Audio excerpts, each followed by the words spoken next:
Hello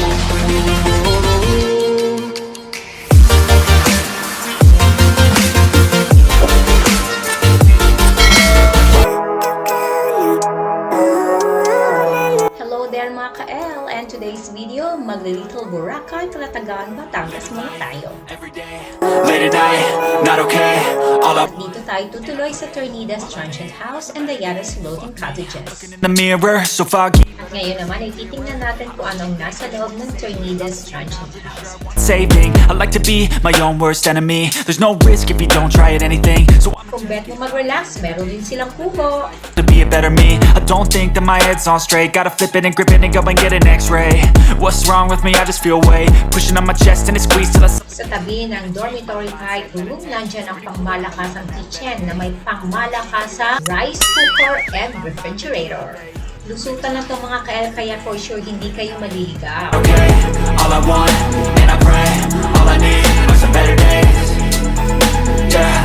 Tara, samahan niyo ako sa tinatawag nilang old house. Pagpasok mo dito, kompleto yan mga ka-L. May sala, A rock in a hard place. Do I work hard? and of course may bedroom na napakalawak ng mga bed spacing nila. Sa taas, meron din mga malalaking mga beds. Maraming visitors ang pwedeng i-accommodate ng area nito. Siyempre, fan room lamang siya. Kung ayaw ng aircon, dito ka sa room na to. And another spacious kitchen with complete kitchen set. Mga ka-L, malapit lang ang palengke dito, kaya makakatipid ka kasi pwede ka magluto sa bahay na to. So many differences in each of us. Trust your gut, it can show you what you want. Living life. At syempre mga kasama ko, mga Marites! Walking distance lang din ang dagat dito, kaya tara, samahan niyo ko para sa ating beach hopping! Some better days, is all I want, and I pray.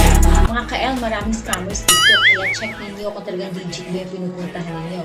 Pero dito sa TERNIDA'S Transient House, talagang legit na legit.